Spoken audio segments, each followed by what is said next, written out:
The night Neve showed up at Draven Holdings with a split lip and a box of accounting files, she wasn't looking for rescue. She was looking for leverage. That distinction mattered to her. It still does. The split lip was courtesy of her former employer, a man named Gareth Solis, who ran a currency exchange on Robson Street and paid 3 sets of books. One for the Cray, one for his investors, and one that Neve had been keeping quietly in her head for 11 months. When she asked about a cash discrepancy that didn't match any of the 3 versions, Gareth answered with the back of his hand and told her to mind what she was paid to mind. She'd minded herself right out the door. She took the files because they were hers. She'd built them. Every column, every reconciliation note in the margins, every flagged entry with the date and the amount and the originating account. That was her work, her precision. If Gareth wanted to argue ownership, she'd be happy to explain the concept to the police. But she needed somewhere to be for the next 12 hours. Somewhere Gareth Solis would not look. Someone had told her once, a woman who worked the coat check at a hotel downtown, someone Neve had done a favor for and never collected on, that there was a man named Harlan Voss who owned a building on Georgia Street, and that nobody bothered the people who worked in that building. Not the police. Not the people who operated outside the police. Nobody. Because bothering people in that building was a way of bothering Harlan Voss, and the list of people who had tried that and survived long enough to regret it was not a long list. The coat check woman had said it as a warning. Neve filed it as information. She walked 11 blocks in the rain because she didn't want a cab receipt. She had $43 in her wallet, and a phone with 17% battery, and a bruise spreading under her left eye that she could feel but not see. The box of files she carried against her hip like something fragile. The lobby of Draven Holdings looked like the kind of place that was used to people, arriving in worse condition than she was. The security guard at the front desk was a woman in her 50s with the kind of stillness that comes from having seen a great deal and chosen to continue working anyway. She looked at Neve. She looked at the box. She did not look at the split lip in the way people usually looked at it, which Neve appreciated. "I need to speak with someone who handles financial irregularities," Neve said. "Specifically, I have documentation of wire routing through 3 shell accounts that I believe connect to a money laundering operation that your employer may or may not already know about." A pause. "Your name?" "Neve Ashby." "Do you have an appointment, Ms. Ashby?" "I have evidence," she said. "I thought that might substitute." The security guard picked up a phone. She spoke quietly for about 20 seconds. Then she set the phone down and looked at Neve with an expression that was not quite sympathy and not quite pity, but something in the middle that Neve couldn't name. "Someone will be down," she said. "You can sit over there." Neve sat. She did not put the box down. The man who came down was not Harlan Voss. He was younger, 30, maybe, well-dressed in the way that means the clothes were chosen by someone who understood money, rather than someone who wanted to look like they had it. He sat across from her in the lobby seating area and did not offer his hand, which she respected. "Tell me what you have," he said. "Tell me who you are first." A slight shift in his expression. "Cormac. I handle certain accounts for Mr. Voss." "What kind of accounts?" "The kind that require discretion." She opened the box and put 3 folders on the low table between them. She watched him look at them. She watched him try not to show anything in his face and mostly succeed. "Where did you get these?" he said. "I built them. I worked for Gareth Solis for 11 months. He has 3 sets of books, and the 3rd set routes through 2 numbered companies registered in the Caymans and 1 in Liechtenstein. The Liechtenstein account moves money on a 16-ton sale. I don't know who owns it, but I know what it's been used for." Cormac looked at her for a moment longer than was comfortable. "Why come here?" "Because I needed somewhere to be," she said, "and because the entity receiving the clean funds on the back end of that routing is a property holding company registered in BC, Arden Pacific Holdings. I believe that's one of yours." Another pause. "Longer this time." "Stay here," he said. He took one of the folders and left. She waited 40 minutes. She'd expected longer. The elevator opened and a man walked across the lobby toward her, and Neve understood immediately. Not because he was large, not because he was well-dressed, not because of the two men who kept a certain distance behind him, but because of how the rest of the room adjusted. The security guard behind the desk straightened, barely perceptibly. The two men near the elevator, who had been talking quietly, stopped. Not from fear, from attention. The way you adjust when something that commands gravity enters the space. Harlan Voss, he was 40, maybe 42, broad through the shoulders, dark hair going grey at the temples in the way that looked less like aging and more like something he'd earned. There was a scar along his jaw, old, faded. But there, and his hands, she noticed, were not the hands of someone who had always had people to do his work for him. He sat where Cormac had sat. He set the folder on the table. He looked at her, not at her face, not at the bruise, at her, the way you look at someone you're actually trying to see. "Neve Ashby," he said. "Mr. Voss. You walked in here tonight and told my security staff you had documentation of a money laundering operation. You named one of my holding companies, Arden Pacific. Yes. Do you know what that means? Walking in here and saying something like that? It means I either have something you want," she said, "or I've made a very serious mistake. But I don't make mistakes with numbers." So, he was quiet for a moment. Not the quiet of someone thinking about what to say. The quiet of someone who had already decided and was choosing how to proceed. "Arden Pacific is clean," he said. "I know. That's the point. Someone is using the appearance of legitimacy without your authorization. The routing I traced doesn't originate with you. Someone is using your company's registered identity to backstop their own operation. Either you know about it and this is a test, or you don't know about it and you have a problem. And you came here to what? Solve it for me? I came here because I had nowhere else to go tonight. I came here because Gareth Solis hit me when I asked about the discrepancy, which tells me the discrepancy is real. And I came here because I have 11 months of documentation and nowhere useful to put it. I'm not an idealist, Mr. Voss. I'm an accountant. I know what the information is worth, and I know what I need in exchange. What do you need? 12 hours. A safe place to be where Gareth Solis cannot reach me. After that, I can figure out the rest on my own." He looked at her for a long time. "That's all," he said. "That's all I'm asking for tonight." He sat back in his chair. He looked at the folders and then back at her. There was something in his face that she could not read. Not suspicion, not calculation, but something older and more tired than either. "Cormac will take you upstairs," he said. "There's an office on the 3rd floor that's not in use. You can sleep there if you want. Someone will bring food." He picked up the folder. He stood. "The discrepancy in the routing," he said, without turning around. "How long has it been running?" 9 months, she said. "Minimum, maybe longer. I only have 11 months of data." He nodded once and walked back toward the elevator. She slept on a leather couch in a corner office with the box of files on the floor beside her and her phone plugged into a wall charger someone had left. She woke up at 3 in the morning to find that the bruise on her face had stiffened and that someone had placed a bottle of water and a cold pack on the desk beside her while she slept. She did not know how to feel about the cold pack. She pressed it against her face and looked out the window at the lights of the city below and thought about what she had done. She was not afraid, exactly. She did not have the luxury of fear in the way other people seemed to. Fear required the belief that things could get significantly worse, and Neve had spent enough of her life watching things get worse to understand that worse was relative and manageable, and not especially worth anticipating in advance. What she felt instead was the thing she always felt, the weight of what she knew and the problem of what to do with it. She had the files. She had the documentation. She had 11 months of proof that Gareth Solis was dirty, and that someone was using Harlan Voss's corporate infrastructure to move that dirt. In the morning, she would need to decide what she was trading and what she was keeping.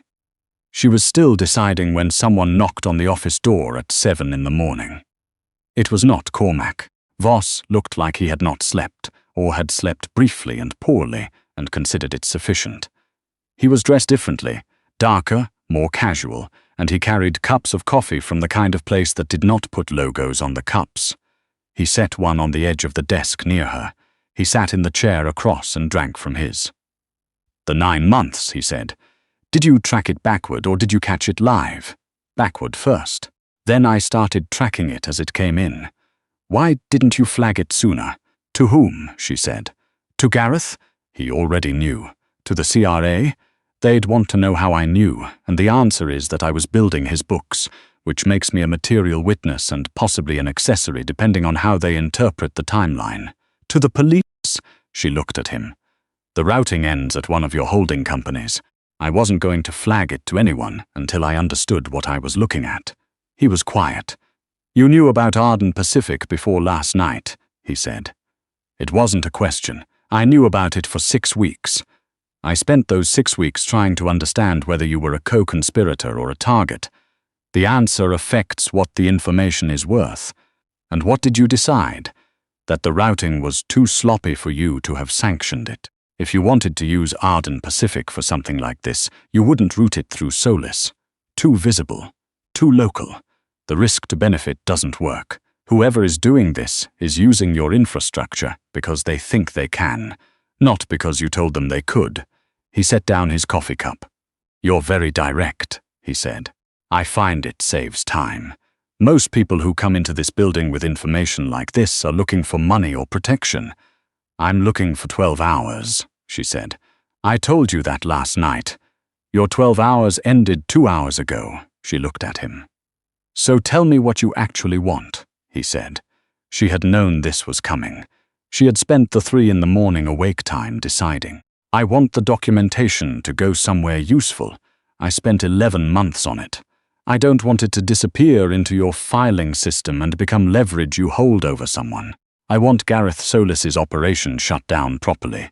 Not quietly, not absorbed, shut down, and I want the identity of whoever authorized the use of Arden Pacific, because that person is more interesting to me than Solis is." "Interesting to you how?" "Because Solis is a small operator. He doesn't have the connections to set up Liechtenstein routing on his own. Someone set it up for him.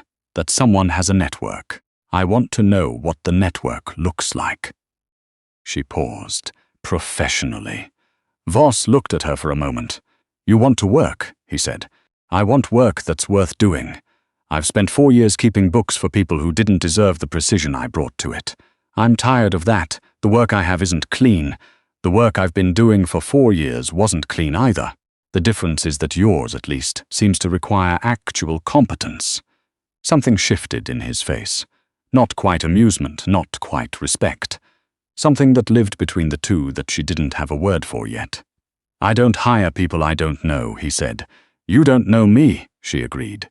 "But you've had 6 hours to run a background check and you're here with coffee, which suggests you know enough to have the conversation." He picked up his coffee cup. He was quiet for long enough that Neve thought he was going to stand up and end it. "The Liechtenstein account," he said.